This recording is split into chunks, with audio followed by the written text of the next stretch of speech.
우리가 너희 모두로 말미암아 항상 하나님께 감사하며 기도할 때 너희를 기억함은 너희의 믿음의 역사와 사랑의 구원과 우리 주 예수 그리스도에 대한 구원의 인내를 우리 하나님 아버지 앞에서 끊임없이 드리옵나이다. 다 같이 읽을까요? 하나님의 사랑하심을 받은 형제들아 너희를 택하심을 아노라. 아멘. 무엇을 소망하는가 라는 제목으로 우리 김민정 목사님 나오셔서 말씀 전해 주실 때 많은 은혜 받으시기 바랍니다. 성경을 읽으면서 사실 저는 데살로니가 전서를 이렇게 많이 읽은 편은 아닙니다. 그런데 요즘 와서 데살로니가 전서를 보면서 느끼는 마음은 참 성경이라고 하는 말씀은 한 구절 한 구절이 정말 너무 주옥 같구나, 버릴 것이 하나도 없구나 하는 생각이 듭니다. 오늘 읽었던 본문은 사실 이 사도 바울이 데살로니가 교회에다가 보내는 편지의 서두인데요. 서두는 항상 조금 약간 형식적이고 인사말의 어떤 형태를 가지고 있습니다. 그러니까 본론으로 들어가기 전의 내용인데도 저는 사실 이 말씀을 읽으면서 너무 마음에 와닿았기 때문에 여러분과 함께 이 구절을 나눠보려고 합니다. 데살로니가는 현대로 치면 그리스 북부 지역에 있는 마게도니아 도시 가운데 하나입니다. 바울과 실라와 디모데라고 하는 이 세 사람이 2차 전도 여행을 갔다가 잠깐 머물렀던 곳인데 그곳에서 이제 유대인과 헬라인 중에 몇몇 개종자들이 있었던 거예요. 그들의 영향을 받아서 그 개종자들이 모여서 교회를 만들었습니다. 아주 교회가 크지는 않고 작은 교회였겠죠. 그럼에도 불구하고 그들이 믿음을 잘 지키고 있다는 소문을 듣고 이제 사도 바울이 데살로니가 교회에 편지를 보낸 내용이 오늘 읽은 데살로니가 전서입니다. 오늘 이 말씀을 통하여서 믿음의 역사와 사랑의 수고 또 소망의 인내라고 하는 부분을 가지고 여러분과 말씀을 나누고 특별히 소망이라고 하는 부분에 대해서 좀 포커스를 두려고 합니다. 첫 번째로 여러분과 나누고 싶은 내용은 믿음은 역사를 일으키고 사랑은 수고하게 하고 소망은 인내를 낳는다는 사실입니다. 저는 그동안에 성경을 읽으면서 이 구절을 그냥 훅훅 넘어갔던 것 같아요. 가장 은혜가 되는 것 같지만 가장 식상한 얘기가 믿음, 소망, 사랑이잖아요. 그럼 어디서나 들을 수 있는 성경하면 믿음, 소망, 사랑 하다 보니까 그것이 이렇게 마음에 확 와닿지 않는데 저는 이 구절을 읽으면서 이 구절이 이렇게 마음에 와닿는 거예요. 아, 믿음이 있어야 역사가 일어나는 것이고 사랑이 있어야 다른 사람을 위해 수고할 수 있구나. 그리고 내가 인내를 할 수 있는 동기는 소망에서 오는 거구나. 그 생각이 든 거예요. 근데 때로는 살다 보면 저를 뒤돌아보건대 이것을 역순으로 반대로 했던 경우가 있었던 것 같아요. 되게 당연한 말인데 믿음으로 하나님의 역사를 일으키는 것이 아니라 믿음으로 인내하려고 하고 사랑으로 역사를 일으키려고 하고 소망으로 수고하려고 하는, 그러니까 사랑이 있어야 진짜 우리의 수고를 끊이지 않고 할 수 있는데 엉뚱한 거를 가지고 내가 수고하는 것을 버티려고 하고 엉뚱한 것을 가지고 내가 인내하는 마음을 유지하려고 했다는 거죠. 오늘 나와 있는 이 두 개의 단어들의 짝들은 이 앞에 것이 전제되어야 뒤에가 될 수 있다는 것을 명확하게 잘 설명하고 있다는 거예요. 무언가 일을 해야 한다면, 뭔가 하나님의 역사를 일으켜야 한다면 우리 마음에 이것이 하나님의 뜻이다라고 하는 확신과 믿음이 없이는 무언가의 일을 일으켜서 능력 있게 해낼 수가 없다는 거예요. 근데 그거 없이 일만 하려고 할 때 우리 마음에 왜 이것이 역사가 일어나지 않는지라고 할 때에는 뒤돌아봐야 되는 게 내게 과연 믿음이 있느냐, 이것이 하나님의 뜻이라는 확신이 있느냐를 돌아볼 필요가 있다는 겁니다. 그래서 이 믿음과 한 짝이 되는 것이 믿음의 역사, 믿음이 있어야 역사를 일으킬 수 있다는 거예요. 근데 우리는 믿음이 없으니 역사가 일어나지 않고 믿음이 없기 때문에 역사가 일어날 때까지 기다릴 힘조차 가지지 못한다는 겁니다. 그렇다면 사랑은 무엇이냐? 다른 사람을 향하여서 수고하고 애쓰는 일을 할 수 있어요. 우리는 나를 설득해서 머리로 이해가 돼서 이 사람에게 이게 필요하니까 내가 조금 수고롭지만 이 사람을 도울 수 있어. 내 머리로 알 수 있죠. 또 도의적으로도 내가 이런 도덕 기준을, 높은 윤리 기준을 갖기 위해서 나는 봉사활동도 하고 누구를 도울 수도 있어. 이렇게 생각할 수 있어요. 나 스스로를 설득해서 수고하게 할 수 있는데 문제는 그 수고를 유지하기 위하여서는 사랑이라고 하는 것이 전제되지 않고는 그 애써서 수고하는 것을 지속할 수가 없다는 거예요. 근데 우리는 사실 너무 많은 부분 남들에게 보이려고, 혹은 내가 그래도 이 정도 사니까 이 정도는 베풀어야지, 내가 이 정도 도덕적인 기준을 가지고 있다면 이 정도는 해야지라는 것을 가지고 나를 설득해서 나를 수고하게 한다면 그것이 과연 얼마나 가겠냐는 겁니다. 결국에는 사랑이라고 하는 동기가 있어야지 그것이 가족이든 남이든 누군가를 향하여서건 간에 우리는 지속적인 수고를 마다하지 않고 할 수 있는 원동력이 된다는 거예요. 만약에 내가 무슨 봉사활동을 하거나 가족들을 위해서 섬김을 하거나 무엇을 할 때 나의 이 인내가 끝이 나는 것 같아. 만약에 그런 마음이 든다면 과연 나는 이들을 사랑하는가를 돌아보는 것이 먼저라는 거예요. 나를 머리로 설득하려고 하지 말고 나에게 사랑의 동기가 있는지를 먼저 점검할 때 우리가 그 사랑의 수고를 거두어낼 수 있다는 겁니다. 그런데 우리는 때로는 믿음이 필요할 때 사랑을 구하고 소망이 필요할 때 믿음을 구하고 억지로 무언가를 하려고 하다 보니까 신앙생활이 원활하게 돌아가지 않고 참 억지스럽게 가는 경우가 많이 있다는 생각이 듭니다. 소망에 대하여서도 마찬가지인 것이 나를 믿고 인내해달라고 우리는 누군가를 설득합니다. 부모님을 향하여서 왜 나를 믿어주지 않아? 상사를 향하여서 왜 나를 믿어주지 않아? 나를 믿고 조금만 기다려주면 내가 변할 텐데 왜 나에 대한 믿음이 없습니까? 라고 요구를 하는데 믿음이 그 사람을 인내하게 하는 것이 아니라 소망이 그 사람을 인내하게 한다는 거예요. 그럼 내가 할 일은 그 상대를 향하여서 소망이 있음을 보여주는 거예요. 가능성을 보여줘야 되는 거예요. 당신이 조금만 기다리면 내가 변화될 수 있다라고 하는 이만큼의 소망을 보여줘야 상대가 인내할 수 있다는 거예요. 거꾸로도 마찬가지예요. 저는 사실 이제 나이가 들면서 나이가 들어갈수록 그 장점은 마음이 조금 너그러워지고 푸근해지고 또 목사가 되고 또 신앙의 연조가 깊을수록 더 사람들을 포용하는 폭이 넓어지는 게 당연한 일인 것 같아요. 그런데 저는 실제로 그런지는 모르겠으나 점점 반대로 가는 것이 하나가 있는데 친정어머니에 대한 제 마음이에요. 왜 그렇게 인내가 점점 없어지는지 모르겠어요. 친정어머니만 만나면 예전에는 그냥 어렸을 때 20대 30대 때는 넘어갔던 것들이 이제는 그게 넘어가지지가 않고 자꾸 발끈발끈 하는 거예요. 얼마나 죄책감이 들겠어요. 야, 나이를 이만큼 먹어서 내가 목사라는 이 이름을 달고 어떻게 그 부모님에 대하여서 이렇게 인내심을 갖지 못할까를 고민하며 오늘 이 성경을 어저께 밤에 이렇게 묵상하면서 그 생각이 들었어요. 나에게 절대적으로 결핍된 것이 하나 있는데 우리 어머니에 대한 소망이 없는 거예요. 이분은 절대 죽을 때까지 변하지 않을 거라는 확신이 되게 확 와버린 거예요. 전혀 기대감이 없어요. 이분은 돌아가시는 날까지 이 성품 이대로 이렇게 사람에게 상처를 주면서 하시겠구나 이런 생각이 딱 들어버리니까 더 이상 내가 인내를 만들어낼 수가 없는 거예요. 저는 이 말씀을 보면서 제가 깨달았던 것이 더 참아야지 인내를 만들어내려고 노력하는 것이 아니라 이 어머니를 향하여서 내가 소망을 갖기 위해 노력해야 된다는 사실을 알게 된 거예요. 그냥 무조건 참아가지고 될 수 있는 것이 아니라 이분이 변할 수 있다는 소망, 이분이 달라질 수 있다는 소망을 갖기 위해 노력하는 것이 순리에 맞다는 것을 깨닫게 되었습니다. 부모 자식 간이건 회사와 직원, 회사에서의 어떤 상사와 직원 간의 사이이건 또 친구 간의 사이이건 그 사람에게 소망이 보여야 인내할 수 있다는 거예요. 상대가 나를 인내하고 기다려줄 수 있게 만들려면 내가 그 사람에게 한 움큼이라도 소망을 보여줘야 된다는 거예요. 조금만 기다려주면 나에게 가능성이 있어. 나에게 이런 면모가 있어. 그래야지만이 인내할 수 있는 거예요. 여러분이 여러분의 생애에서 혹시 인내하지 못하고 견디지 못하고 포기하고 싶은 마음이 있는 분 계십니까? 그렇다면 그 이유는 내게 인내심이 부족해서 믿음이 없어서가 아니라 내가 무엇을 소망해야 되는지를 찾지 못했다는 거예요. 믿음으로 이를 악물고 참아야지 해가지고 참아지는 것이 아니라 내가 그 일에 관한 소망을 가져야 되는 거예요. 나는 이 일을 통해 이것을 이룰 거야. 이 일은 아직도 너무나 가능성이 있어. 그것이 사람이든 일이든 상관없이 내가 소망을 가질 때에 나의 인내심을 꾸준히 가지고 갈 수 있는 그 원동력이 된다는 겁니다.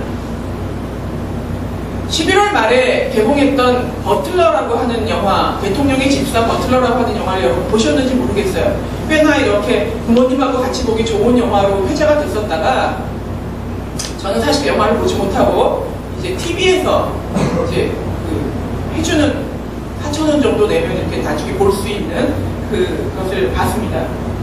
여기 두 인물이 나오는데 이 위에 있는 이 세실이라고 하는 사람이 주인공이고 이 사람이 아버지 또 버틀러 대통령의 집사직을 8명의 대통령이 지나가는 동안 그 집사직을 했던 사람이고 요 밑에 있는 사람은 이 세실이라는 사람의 아들입니다.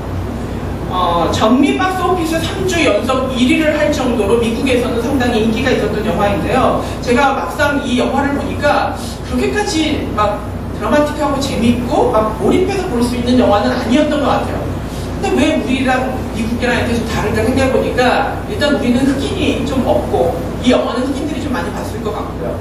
그리고 좀 문화적인 코드가 좀 안 맞는 부분도 있고 마치 이 8명의 대통령이 지나가면서 그때 있었던 유행했던 노래 또 문화 대통령의 모습들을 보면서 마치 우리나라 지금 응사처럼 응답하라 1994가 흥행을 하는 것처럼 과거의 향수의 그 기억들을 이렇게 보여줘서 인기가 있는 거 아닌가 싶을 정도로 그닥 그렇게 재밌게 영화를 보지는 않은 것 같아요. 잠깐 뭐 지루하기도 하고 졸리기도 했는데 이 영화는 어떤 내용이냐면 1952년부터 83년까지 무려 8명의 대통령을 모셨던 세실 게인즈라고 하는 인물이 그 흑인 꼬마에서 대통령의 버틀러가 되기까지의 그 여정을 그린 영화입니다. 그리고 이 영화는 실화를 바탕으로 되어 있는 영화라고 합니다. 흑인 노예로 태어나서 목화 농장에서 일하다가 자기 어머니는 그 주인집 아들에게 겁탈을 당하고 그리고 그 자리에서 자기 아버지는 이 꼬마 아이가 보는 앞에서 그 주인집 아들이 쏜 총에 그 자리에서 직사해버리는 것을 그 아이가 봅니다. 그러면서 이 아이는 백인에게는 절대로 저항해서는 안 되는구나 라는 생존의식을 갖게 되죠. 말 한 번 잘못했다가 말조차 꺼내지 못하고 바로 총으로 쏴서 죽임을 당하는 아버지를 보면서 내가 살아남기 위해서 어떻게 해야 되는가에 대해서 몸으로 체득할 수밖에 없는 상황으로 자라나게 됩니다. 어머니는 이제 정신병자처럼 되어버리고 이 아이는 가출을 해서 배가 고파서 빵을 훔치러 들어갔다가 이제 뭐 거기서 빵을 훔쳤다는 건 이미 뭐 죽는다는 의미인데 다행히 그 식당에 있는 흑인 아주 나이가 많은 젠틀한 매니저에게 발견이 돼서 그 아이를 감싸주고 그 집에서 일하게 해요. 그리고는 그 매니저를 통하여서 이 아이가 서빙하는 훈련을 합니다. 그렇게 해서 백인 앞에서 어떻게 서빙을 해야 되는지를 철저히 훈련을 하다가 완벽한 매너와 어떤 그 서빙의 실력을 연마하던 중에 그 한 손님이 백악관을 다니는 정치인이었는데 그 사람에게 발탁이 돼서 이제 백악관으로 들어가게 됩니다.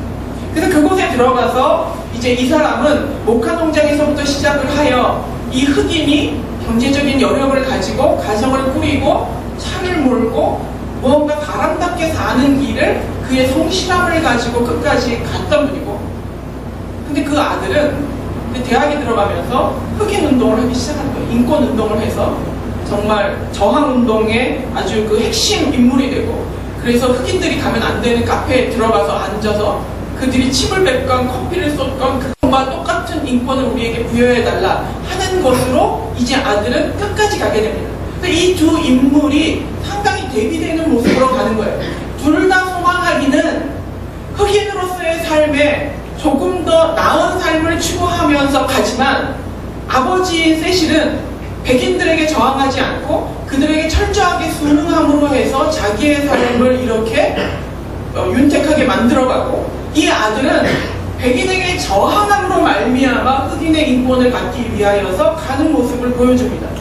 저는 이 영화를 보면서 사실은 영화의 표지에는 8명의 대통령을 모신 버틀러면 다니엘을 꿈꿨어요. 저는 사실 다니엘이 다른 동안 5명의 왕을 모셨거든요. 포로로 끌려간 곳에서.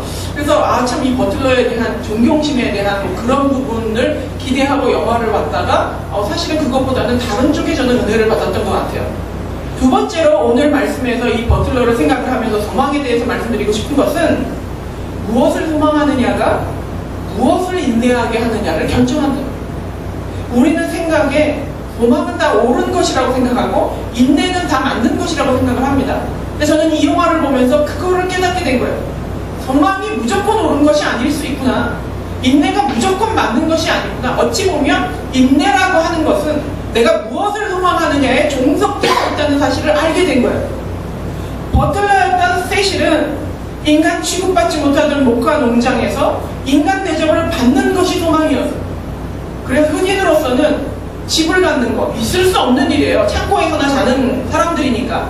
집을 갖는 거, 차를 갖는 거, 가정을 꾸리는 거, 경제적인 여유를 갖는 거, 그 유명한 대통령과 그 지인들 앞에서 함께 그 공간에 있는 거, 흑인이 이룰 수 있는 최고의 것들을 죽을 힘을 다해서 최선을 다해서 그것을 얻게 돼요. 이 사람은 정말로 쥐죽은 듯이 들어도 듣지 않고 보아도 보지 않고 정말로 그 백인들에게 손색 없는 서빙을 함으로 말미암아 그것을 쟁취해 나갑니다. 그것을 위해서 백인들보다 너무나 말도 안 되는 임금을 몇십 년 동안 받으면서도 한마디 하지 않아요. 그 자리를 지켜내기 위해서 그에게 있어서의 인내는 그 인간답지 못한 취급을 받지만 내가 지금 이 누릴 것을 포기할 수 없기 때문에 그것을 참게 되는 거예요. 반면에 세실의 아들은 똑같은 투표권을 갖기 위해서 똑같은 불평등이 없는 세상에 살게 하기 위하여서 그들이 수없이 난폭하게 고문하고 폭행하고 개처럼 취급하고 거기 보니까 아예 개를 풀어놔요. 그 흑인들 폭동들을 잡기 위해서 실제로 큰 세파트들을 풀어놓고 고문하고 투옥하고 근데 이 세실의 아들은 아무렇지도 않아요. 한 15일만 있으면 또 나가. 그러면 나가면 얘는 또 데모를 해요. 또 들어가. 괜찮아. 난 15일만 있으면 또 나가요. 아버지 걱정하지 마세요. 그러니까 그 젊은 시절 결국에 나중에 이 아들이 이제 후반기에 가서는 의원이 돼요. 국회에 들어가서 의원이 될 만큼의 인권이 바뀌고 난 다음에는 정말 인권운동가로 인정을 받지만 그 모든 젊은 시절을 피 튀기는 삶의 현장 가운데 있는 것을 세실은 도저히 이해할 수가 없는 거예요. 왜 집에 좀 얌전히 있어주지? 내가 벌어다 주는 돈으로 공부 좀 하면 좋잖아요. 근데 이 두 사람의 소망이 완전히 다른 거예요. 둘 다 유사해요. 흑인의 위치를 높여놓는 것을 소망해요. 그런데 그 방법은 완전히 다른 거예요. 한쪽은 백인의 비율을 맞춤으로 한쪽은 백인에게 저항함으로. 그래서 이들에게는 인내의 종류가 너무 달라요. 그들이 나를 무시해도 그냥 참고 커피를 따라요. 이쪽은 그들이 나를 무시하며 죽을 힘을 다해서 저항하는 인내를 벌인다는 거예요. 저와 여러분의 삶에 있어서의 어떤 인내가 필요하십니까? 무엇을 인내하고 계십니까 지금? 근데 그 인내가 맞는 인내일까요? 저는 이게 두려운 거예요. 이 영화를 통해서 이 버틀러라는 인물을 보면서 이 사람이 나중에요 나이가 많이 들어서 8번째 대통령 제 기억으로는 레이건이었던 것 같아요. 근데 8번째 대통령이 말은 되게 흑인을 위하는 것 같고 뭐 아내는 잘 있나? 뭐 이렇게 자상하게 하는 것 같은데 결국에 정책 결정할 때 다 보잖아요. 필다르부터 보니까 흑인을 위한 정책을 결정하지 않아요. 그리고 몇십 년이 지나도 임금을 백인과 동등하게나 혹은 조금이라도 올려주지 않아요. 임기 때가 바뀔 때가 되면 선거에 일용하려고 흑인들의 인권을 얘기하다가 당선이 딱 되고 나면 그들은 딱 입을 닦아요. 8번이라고 하는 것을 반복하면서 이 세실은 회의를 느껴요. 아 이게 아니구나. 여기에서 소망을 찾을 수 없구나. 그래서 아들을 찾아가요. 그 원수같이 여기고 만나지도 않았던 그 아들이 시위하는 현장을 찾아가서 그 시위에 동참하게 돼요. 그리고 그 아들이랑 같이 감옥에 갇혀요. 근데 아들이 그래요. 15일만 있으면 나갈 거라고. 좀만 견디시라고. 진짜 내가 소망할 것을 소망했는가에 대한 회의를 느끼게 돼요. 저는 이 영화를 보면서 오늘 말씀도 있지만 문득 두려움이 오는 거예요. 우리는 내가 인내했다는 사실만 너무 높이 평가해요. 그래서 우리가 가족들과 이야기를 하거나 우리 친구들과 직장 상사와 이야기를 할 때도 내가 이렇게까지 인내하고 있는데 당신 나한테 이럴 수 있습니까? 라고 얘기를 해요. 근데 이 세실의 모습을 보면 그가 인내했던 세월이 잘못하면 허송 세월이 될 수도 있다는 거예요. 무엇 때문에? 잘못된 소망을 설정해놨던 것 때문에 그 소망을 기대하느라고 했던 그 인내가 이 아들이 볼 때는 아무 가치 없는 인내가 될 수도 있다는 거예요. 이제 우리가 나이 들어서 나의 인생을 뒤돌아보고 많은 시간이 지나서 나를 뒤돌아볼 때 우리 마음 가운데 내가 소망했던 것이 아, 이게 아니었나 보다. 그럼 내가 참았던 것도 내가 잘못된 인내를 했나 보다라고 생각이 들어서 다시 회개해서 아들에게로 돌아가는 그 버틀러의 모습이 우리의 모습이 된다면 그 일은 너무나 큰 문제라는 사실입니다. 인내가 모두 미덕이 아니라 무엇을 인내하느냐가 중요하다는 거예요. 근데 그 인내는 내가 무엇을 소망하느냐에 따라서 결정된다는 거예요. 세상에서의 성공을 원한다면 우리는 세상이 원하는 것을 하기 위해 인내할 거예요. 세상이 토익을 원하면 토익을 하기 위해서 인내할 거예요. 세상이 야근을 원하면 야근을 하기 위해서 우리는 인내할 거예요. 근데 내가 하나님의 온전함을 위하여서 소망한다면 하나님이 나에게 요구하시는 것을 위하여서 인내하게 된다는 겁니다. 이만큼 내가 무엇을 소망하느냐는 그렇게 중요하다는 거예요. 세 번째로는 그렇다면 내가 가지고 있는 이 소망의 정체를 분명히 알 수 있는 방법은 없느냐는 거예요. 나는 지금 무엇을 소망하고 있느냐.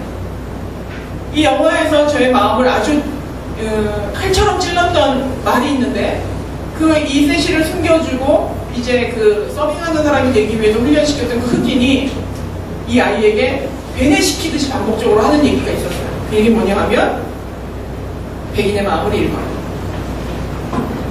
백인이 무엇을 원하는지 알아. 백인의 얼굴에 미소를 띠게 해요. 그걸 계속 얘기해요. 백인의 눈을 보고 그가 원하는 것을 찾아내려. 그 마음을 읽어내려. 그래야 네가 백인들 곁에서 서빙을 할 수 있대. 그걸 성공해서 백악관까지 가는 거예요. 근데 저는 그 이야기가 저한테는 이렇게 들리는 거예요. 너는 하나님의 마음을 읽니? 너는 하나님이 원하는 걸 아니? 너는 하나님의 얼굴을 미소 짓게 하니? 라는 말로 들리는 거예요. 사실 세상적인 처세술로 따지면 이 세 가지의 단어만 기억하면 우리는 가정에서도 직장에서도 친구 간에도 참 좋은 삶을 살 수 있을 것 같아요. 상사의 마음을 읽어라. 얼마나 좋아요. 상사가 원하는 것을 발견해내라. 상사의 얼굴에 미소 짓게 하라. 그러면 정말 유능한 직장인이 될 수 있을 것 같아요. 아내의 마음을 읽어라. 남편이 원하는 것을 발견하라. 부모님의 얼굴을 미소 짓게 하라. 이거보다 더 완벽한 지혜는 없는 것처럼 보여요. 그런데 문제는 이것을 하지 말라는 것이 아니라 이것만 하다 보니까 하나님은 안중에도 없고 늘 아내가 원하는 것, 남편의 미소 짓게 하는 것, 부모님의 마음을 읽는 것에만 우리가 온통 집중되어 있다는 거예요. 세상의 마음을 읽는 데만 집중되어서 하나님의 마음을 읽는 것은 우리는 너무 그 기능을 떨어져 버린 거예요. 그렇다면 과연 우리의 인내는 무엇을 위한 인내인가? 아내를 위해서, 남편을 위해서, 또 상사를 위해서, 부하 직원을 위해서 여러분이 인내하십니까? 과연 그 인내는 어떤 열매를 맺을까요? 후회하는 열매가 아닌 하나님이 기뻐하시는 열매를 맺어야 한다면 우리가 갖는 본질적인 소망의 방향이 조금은 달라질 필요가 있다는 겁니다. 왜 하나님의 마음을 읽으려 하지 않고 사람의 마음만 읽으려고 하는지, 왜 하나님이 원하는 것, 하나님의 미소 짓는 것을 선택하지 않고 거꾸로 심지어는 내 마음을 읽어주지 않는다고 우리는 얼마나 많은 투정을 부리면서 삽니까? 자식이 부모에게, 부모가 자식에게, 서로가 서로에게 왜 내 마음을 읽어주지 않아? 왜 나의 인내를 알아주지 않아? 그 사람의 마음을 읽으려고 하는 마음 자체조차도 없을 뿐만이 아니라 오히려 역으로 우리는 생각하는 경우가 많이 있다. 오늘 이 시간에 말씀을 마무리하면서 여러분과 함께 우리의 마음을 좀 정리해봤으면 좋겠습니다. 내 생의 우선순위는 무엇일까? 사람의 마음을 읽으려고 하는 건 너무 좋은 태도예요. 그러나 하나님의 마음을 읽으려고 해보신 적이 있으세요? 하나님은 이 일을 어떻게 생각하실까? 하나님은 내게 무엇을 원하실까? 내가 하는 이 일, 내가 가지고 있는 이 마음, 내가 가지고 있는 이 태도, 하나님을 미소 짓게 하는 것일까? 그 매니저가 세시를 향하여, 어린 세시를 향해서 끊임없이 얘기하는 것, 그의 마음을 읽어라. 그들이 원하는 것을 발견해라. 그들의 얼굴에 미소 짓게 해라. 하루에도 수백 번을 생각하며 그는 그 카페를 다니며 커피를 따랐을 거예요. 그런데 정작 우리는요, 하나님의 마음을 읽으려고 하지 않아요. 그냥 사람의 마음을 읽는 데만 전전긍긍했어요. 과거에 받았던 은혜, 그래서 뭐요 지금? 과거에 받았던 은혜가 지금 나에게 무엇을 해주고 있어요? 은혜는 오늘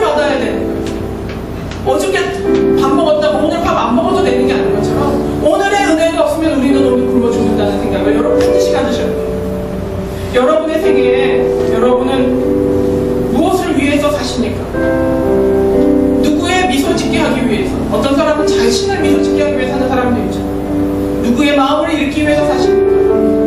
그 누구의 마음이 내가 소망하는 것이라. 하나님의 마음을 읽고 하나님이 원하시는 것을 하고 하나님께서 기대하시는 것을 소망하는 것, 그럴 때 우리는 올바른 인내를 할 수 있고 그 인내를 통해 우리는 큰 열매를 맺을 수 있다는 사실입니다. 나의 소망이 하나님께로 향해 있다면 우리는 무엇도 견딜 수 있어요. 내 소망이 하나님께 있다면 때로는 내 사업이 잘 되지 않아도 내 진로가 잘 열리지 않아도 괜찮아요. 우리는 인내할 수 있어요. 하나님을 향한 소망은 언제나 옳기 때문에, 그 하나님 때문에 하는 인내는 언제나 옳기 때문에. 이 시간에 여러분의 인생을 뒤돌아보시면서 나는 무엇을 인내하고 있으며 그 인내는 과연 온전한 소망을 향한 것인가를 뒤돌아보고 이 시간에 조용히 기도하는 시간 갖기를 원합니다. 하나님 아버지, 나는 이제까지 무엇을 인내하며 살았습니까? 내가 이렇게 많이 인내한다고 누구에게 자랑하며 살았습니까? 그런데 내가 소망했던 그것이 맞습니까? 나는 누구의 미소를 원하며 누구의 마음을 읽길 원합니까? 하나님을 빈전해버리고 있었다면 주님 용서하여 주시고 하나님이 내 앞에 오셔서 아버지의 마음을 읽게 하여 주시옵소서. 아버지가 원하는 것을 소망하게 하여 주시옵소서. 아버지의 얼굴에 미소 짓게 하는 내가 될 수 있도록 은혜 베풀어 주시옵소서. 이 시간에 기도하시기 바랍니다. 사랑하는 하나님 아버지, 한 해가 바뀌고 벌써 보름이 더 넘게 지나갔는데도 작년에 가지고 있었던 무거운 짐이 저희들의 어깨에 아직도 있는 것을 주님 앞에 고백합니다. 이것을 어떻게 떨어내야 될지도 모르겠고 그냥 치고 가야 되는지도 모르겠습니다. 하나님 아버지, 이 시간에 저희들의 마음 가운데 있는 이 무거운 짐들을 내려놓게 하여 주시옵소서. 주님께 내어 맡깁니다. 주님, 저희들의 몸과 마음을 가볍게 하여 주시옵소서. 1년 전에 받았던 은혜가 지금 내 마음을 뜨겁게 하지 못한다면 그것이 무슨 의미가 있겠습니까? 오늘 주시는 그 주님의 은혜가 나의 마음을 뜨겁게 하여 주시옵소서.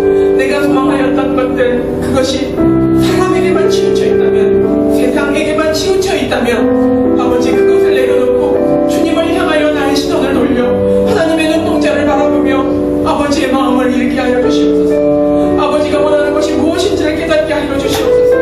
하나님 아버지, 얼굴에 미소 짓게 하기 위하여서 내가 하는 이 일이 맞는지, 내가 가지고 있는 이 마음이 맞는지, 내가 살고 있는 이 삶의 태도가 맞는지를 뒤돌아보게 하여 주시고 온전한 소망을 가질 때 내 온전한 인내가 마지막 날에 승리하고 열매를 거둔다는 그 결단을 하게 하여 주시옵소서.